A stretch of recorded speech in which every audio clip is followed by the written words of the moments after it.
Welcome friends, आप सभी का राजनीति विज्ञान के एक और लेक्चर में स्वागत है। आज के इस वीडियो लेक्चर में हम बीए फाइनल के राजनीति विज्ञान को डिस्कस करेंगे। इसके अंतर्गत हमें 2 पेपर पढ़ना है जिनके नाम आप जानते ही होंगे। अंतर्राष्ट्रीय राजनीति एवं भारत की विदेश नीति, यह हमारा फर्स्ट पेपर है, और लोक प्रशासन, यह हमारा सेकंड पेपर है। इसमें हम आज के वीडियो में फर्स्ट पेपर पर बात करेंगे, अंतर्राष्ट्रीय राजनीति एवं भारत की विदेश नीति। इसमें आज हम यूनिट 3 इस पर बात करेंगे, और अन्य यूनिट पर आप दूसरे लेक्चर लिस्ट में उपलब्ध हैं, आप उनको देख सकते हैं। थर्ड यूनिट में हमें पढ़ना है भारत की विदेश नीति, नीति निर्धारक तत्व एवं विशेषताएं, और इसी के अंतर्गत दूसरा टॉपिक है गुटनिरपेक्षता, अर्थ विशेषताएं एवं प्रासंगिकता। तो इसमें आज हम गुटनिरपेक्षता, अर्थ विशेषताएं, प्रासंगिकता, इस टॉपिक पर डिस्कशन करेंगे। भारत की विदेश नीति से संबंधित वीडियो आप लिस्ट में जाकर उनको देख सकते हैं। तो आज हम गुटनिरपेक्षता पे बात करते हैं। गुटनिरपेक्षता, जैसे कि आप समझ ही रहे होंगे, गुट से संबंधित है। तो हम गुटनिरपेक्षता पर बात करें उससे पहले कुछ सामान्य बात हम आपसे करेंगे कि किसी भी नए विचार को समझ पाना हमेशा मनुष्यों के समूह के लिए कठिन होता है, और यह बात देशों के लिए भी लागू होता है। कोई भी नए विचार को समझने में सभी लोग एक ही तरह की क्षमता नहीं रखते हैं, तो देर लगता है। और दूसरी बात होती है कि कमज़ोर की बात को शक्तिशाली समझ जाए, यह और भी कठिन होता है। शक्तिशाली व्यक्ति जो भी उसके दिमाग में आंसर होता है उसी को मानता है कि वह ठीक है, और उससे अलग कोई कैसे सोच सकता है। तो ये जो कमज़ोर और शक्तिशाली व्यक्ति की तुलना है, यह कमज़ोर देश और शक्तिशाली देशों के मामले में अंतर्राष्ट्रीय राजनीति में भी लागू होता है। और गुटनिरपेक्षता शब्दावली के साथ ही हम इस तरह की समस्याओं को पाएंगे। दूसरा, हम भारत के निवासी हैं, हम भारतीय हैं, तो हमारे लिए गुटनिरपेक्षता का जो अर्थ निकलेगा, यह आवश्यक नहीं है कि दुनिया के अन्य देश भी गुटनिरपेक्षता के उसी अर्थ को उसी रूप में स्वीकार करते हों। उनका देखने का ढंग अलग हो सकता है। उदाहरण के लिए अमेरिका अलग ढंग से उस चीज़ों को देखेगा, और सोवियत संघ या रूस या अन्य विकसित देश, उनका देखने का दृष्टिकोण अलग अलग हो सकता है। सामाजिक विज्ञान या सामाजिक जीवन की सभी घटनाओं में यह बात लागू होती है कि किसी एक घटना, वस्तु, पक्ष को देखने का ढंग सभी का अलग अलग हो सकता है। तो गुटनिरपेक्षता को जब हम देखते हैं तो हम भारतीय दृष्टिकोण से देखते हैं। तो इसके अंतर्गत हमें इसमें अर्थ देखना है, गुटनिरपेक्षता क्या है, फिर इसकी विशेषताएं क्या हैं, और इसकी प्रासंगिकता क्या है। प्रासंगिकता अर्थात उसका वर्तमान मूल्य क्या है, वर्तमान में उसकी क्या उपयोगिता है। तो इसके अंतर्गत हमें ये 3 टॉपिक देखना है, अर्थ, विशेषता और प्रासंगिकता। हम इस पे बात करेंगे गुटनिरपेक्षता क्या है। उससे पहले आप इस डायग्राम को देख रहे होंगे, इसको विकिपीडिया से लिया है। आप उस पर गुटनिरपेक्षता के संबंध में और विभिन्न जो सम्मेलन हुए हैं, आप उसके संबंध में इस साइट को विजिट कीजिएगा, तो आपको बेसिक जानकारी वहाँ पे मिल जाएगा। फिर आप उससे संदर्भित साइट पे जाके और अधिक गहन जानकारी प्राप्त कर सकते हैं। और इसमें आप ना गहरे नीले रंग में या डार्क ब्लू कलर में आप ना एक विश्व का परिदृश्य देख रहे हैं, जिसमें आप भारत को देख रहे हैं और अफ्रीका को देख रहे हैं, लैटिन अमेरिका के कुछ देश शामिल हैं।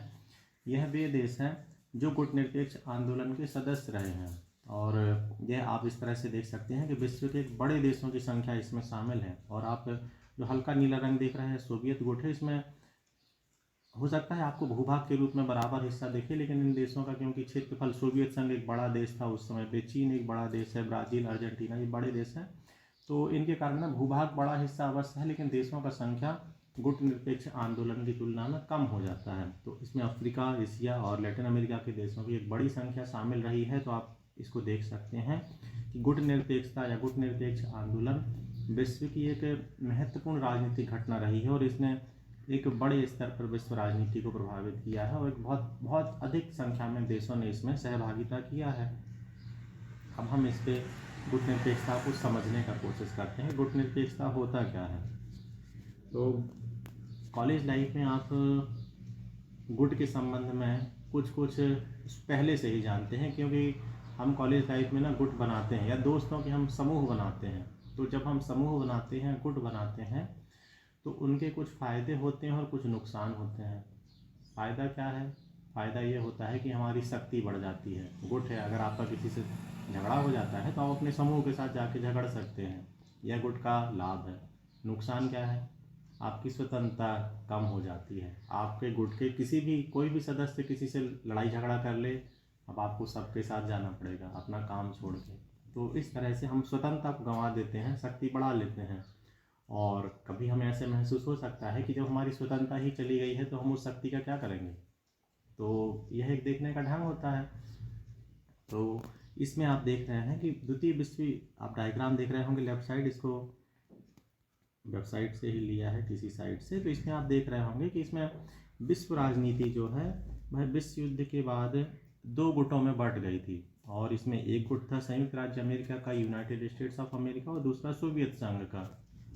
तो इसमें यूएसएसआर उस समय हम बोलते थे, बाद में इसका विघटन हो गया और अभी रूस सुरक्षा परिषद में इस सीट का प्रतिनिधित्व करता है। तो 2 ये प्रमुख शक्तियाँ द्वितीय विश्व के बाद उभरे और अधिकांश देशों ने एक बड़ी संख्या में निर्णय लिया कि वो किसी न किसी गुट में जो अपनी विचारधारा के अनुकूल पाते हैं, उन्होंने अमेरिका और सोवियत संघ के नेतृत्व में इनके समूह के साथ होने का निर्णय लिया।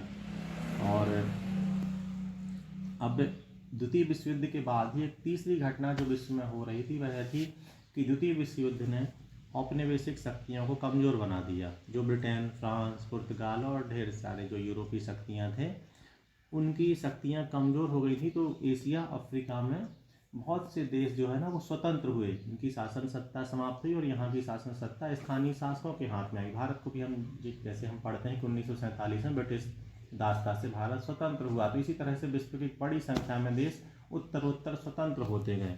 अब इन देशों को सामने विकल्प था कि वो किसको चुने, अमेरिका की तरफ जाएं कि सोवियत संघ की तरफ जाएं कि क्या करें।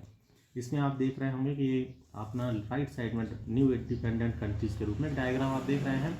वो चित्र इन देशों की स्थिति को भी बतलाता है कि ये देश शोषण से मुक्त हुए थे और इन देशों का बहुत भरपूर आर्थिक शोषण यूरोपियन शक्तियों द्वारा किया गया। और आप इसमें इस डायग्राम को भी देख के समझ सकते हैं कि लेफ्ट साइड के डायग्राम स्वस्थ हैं, शक्तिशाली हैं, और राइट साइड का डायग्राम एक कमज़ोर व्यक्ति का दिखा हुआ है। तो इन देशों का स्थिति इसी तरह से था। अब इनके सामने समस्या थी, विडंबना थी कि किस गुट में जाएं, वो यूनाइटेड स्टेट्स ऑफ अमेरिका का या सोवियत संघ का। तो इसमें इनके सामने तीसरा विकल्प जो आया कि हम ना किसी के गुट में शामिल ना हो, क्योंकि हम किसी गुट में शामिल होते हैं फिर हमने स्वतंत्रता किस लिए प्राप्त की। अगर किसी के पीछे ही चलना था तो फिर स्वतंत्रता आंदोलनों का अर्थ क्या था। तो गुट निरपेक्ष आंदोलन जो बना वह इसी तीसरे रास्ते की दिशा में देशों को ले गया कि हम ना किसी भी गुट में शामिल नहीं होना चाहते हैं और अपने देश का विकास ही हमारी मुख्य उद्देश्य है और उसी के लिए हमें काम करना है। अब इस विचार को समझने में या विचारधारा को समझने में शक्तिशाली देशों का कठिनाई होना स्वाभाविक था। वो जो हमने पहले बात किया कि शक्तिशाली को कमज़ोर का बात समझ में अपवाद स्वरूप ही आता है, अन्यथा वो उसको नहीं समझ पाते हैं। तो ये प्रारंभ में सभी उनको समस्या आई और नए विचार के साथ जो दिक्कतें आती हैं वो गुट निरपेक्ष आंदोलन के लिए भी कठिनाई आई।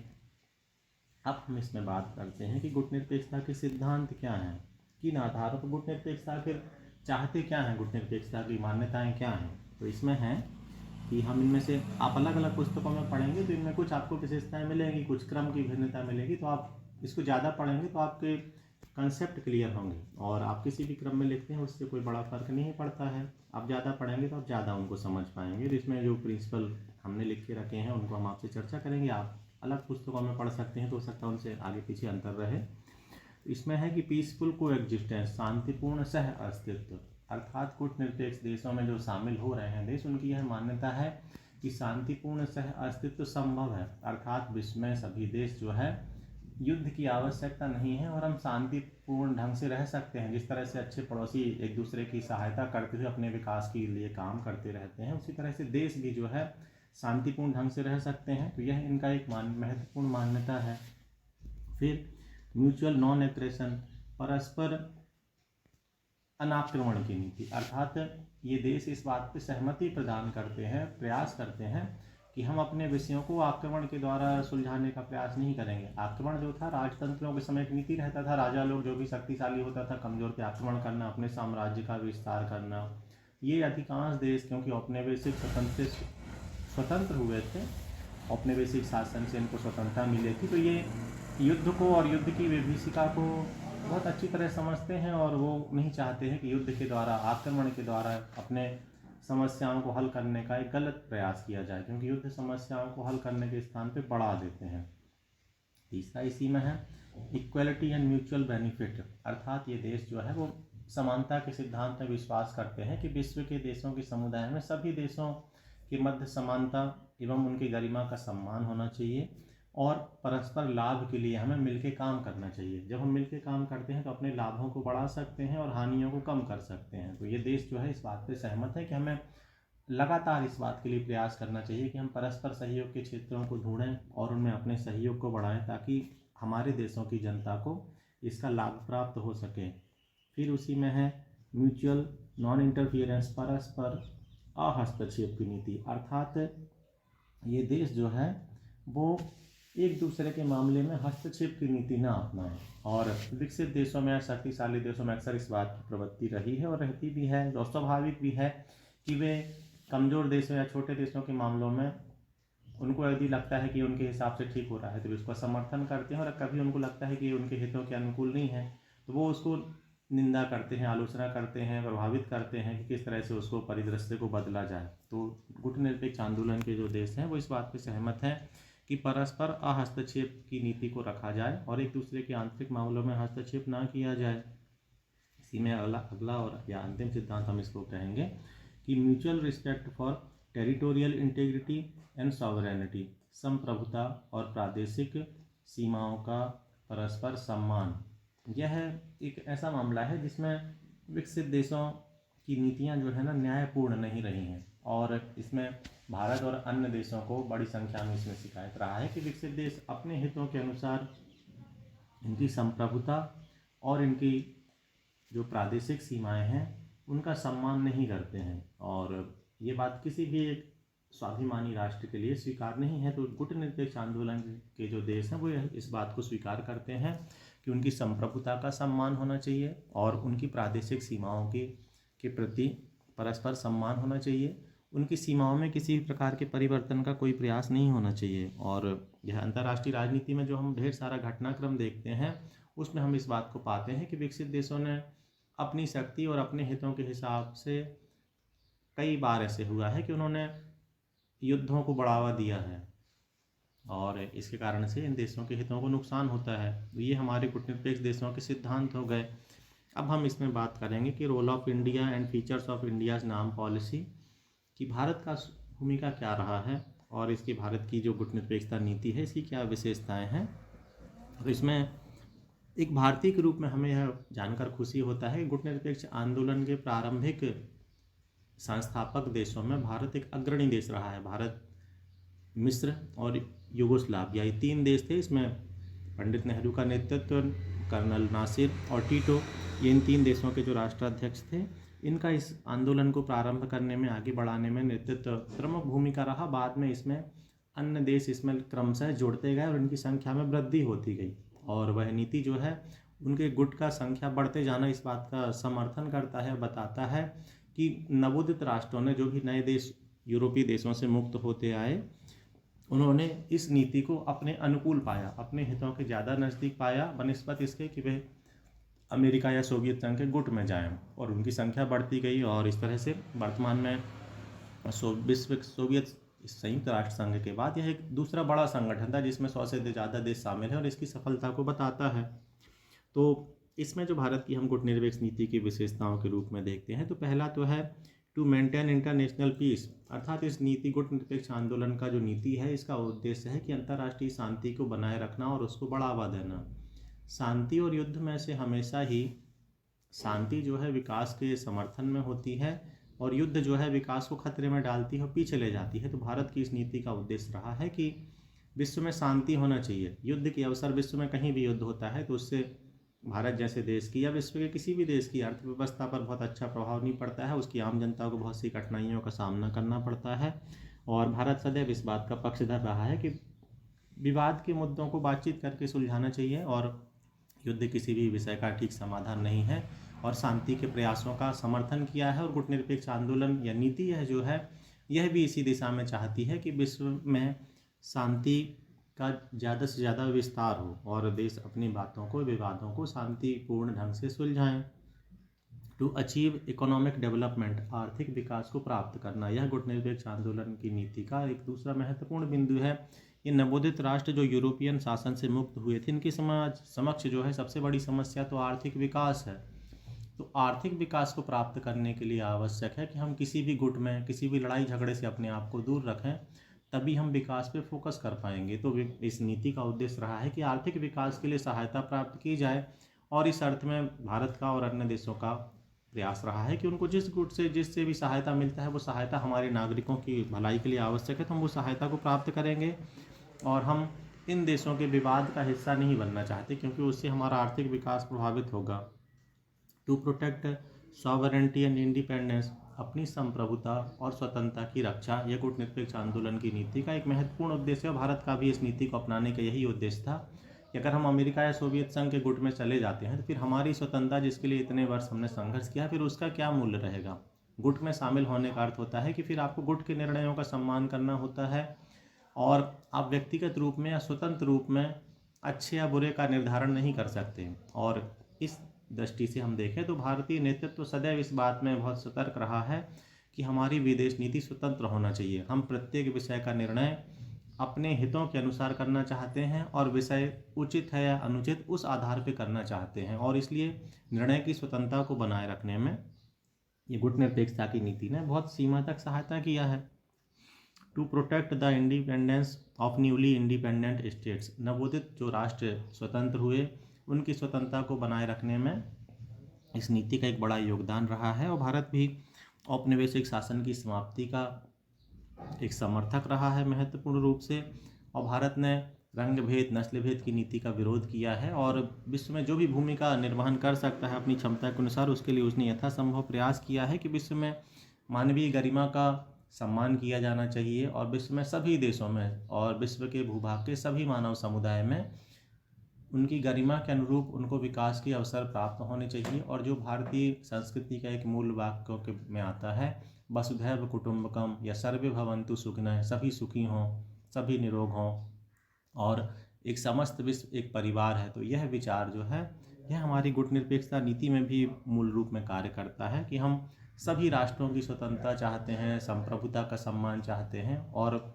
वे देश अपने विकास के लिए कार्य करें परस्पर। तो गुटनिरपेक्ष नीति का इसमें एक उद्देश्य रहा है।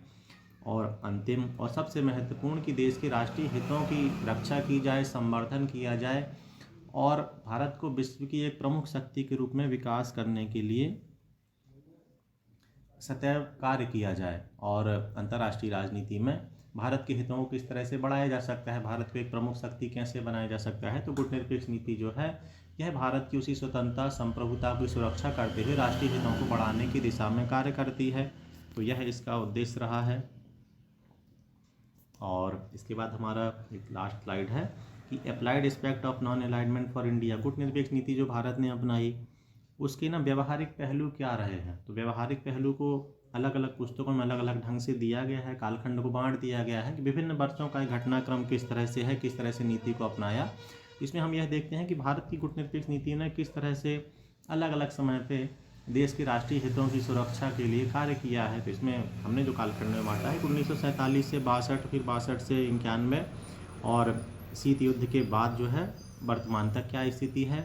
यह जो घटनाक्रम है यह एक लंबा कालखंड है, और अधिकांश छात्र छात्राओं के लिए यह इतिहास की एक दीर्घकाल की घटना है। पिछले 50-60 सालों का आपको घटनाक्रम को पढ़ना पड़ेगा, और इसकी तैयारी आप तभी कर सकते हैं जब आप 2 से 4 बार 6 बार इन घटनाक्रम को पढ़ेंगे अलग अलग विषय पे कि उस समय पे भारत चीन युद्ध क्या था, कोरिया विवाद क्या है, हंगरी में हस्तक्षेप क्या है, और इस तरह से अलग अलग जो विश्व की घटनाएं हुई हैं उनके संबंध में जब आप व्यक्तिगत रूप में जानेंगे तभी उन घटनाओं को जोड़ के आप इन 50-60 साल 70 साल के घटनाक्रम को समझ पाएंगे। तो 1947 से 62 का जब हम बात करते हैं तो प्रारंभ में भारत जो है ब्रिटिश दासता से मुक्त हुआ था, और भारतीय जो पूरा ढांचा है वह पश्चिमी देशों के अनुकूल था। हमारा शासन व्यवस्था भी, संसदीय व्यवस्था ब्रिटेन पर ही आधारित है, और भारत राष्ट्रमंडल का भी सदस्य रहा।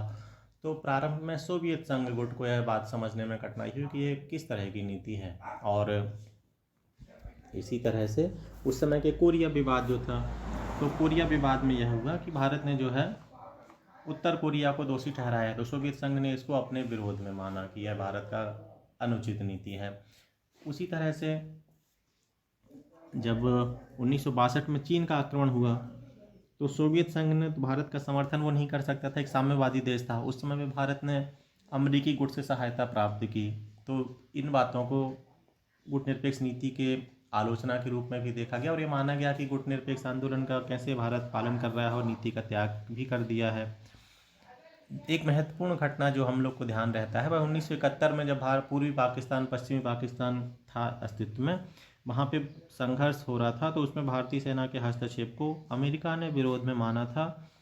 और अमेरिका हस्तक्षेप कर सकता है ऐसी संभावना को देखते हुए भारत ने सोवियत संघ से 20 वर्षीय मैत्री संधि की थी और उस संधि के कारण अमेरिका इस युद्ध में हस्तक्षेप नहीं कर पाया। तो उस नीति के कारण सोवियत संघ गुट के साथ में भारत का नज़दीकी लगातार बढ़ता गया और उसको एक महत्वपूर्ण मित्रता के रूप में भी देखा गया भारतीय राष्ट्रीय हितों की दृष्टि से। और लेकिन गुटनिरपेक्ष आंदोलन का उसमें खंडन भी दिखता है कि भारत सोवियत संघ के गुट के नज़दीक हो गया। तो इस तरह से विश्व की बहुत सी घटनाएं 1947 के बाद से लेके और शीत युद्ध की समाप्ति तक जब सोवियत संघ का विघटन हुआ तो उसमें घटनाएं इस तरह से रहीं कि उसमें भारतीय राष्ट्रीय हितों के अनुरूप और भारतीय विदेश नीति की स्वतंत्रता के अनुरूप कभी एक विषय पे भारत का दृष्टिकोण अमेरिकी गुट के अनुरूप दिखता था तो कभी सोवियत संघ के गुट के अनुरूप दिखता था। और इसी तरह से जब अमेरिका ने कुछ सैनिक संगठन बनाए तो उसमें पाकिस्तान शामिल हुआ, भारत ने शामिल नहीं हुआ, तो सोवियत संघ के समर्थन में उनको निर्णयों को माना गया।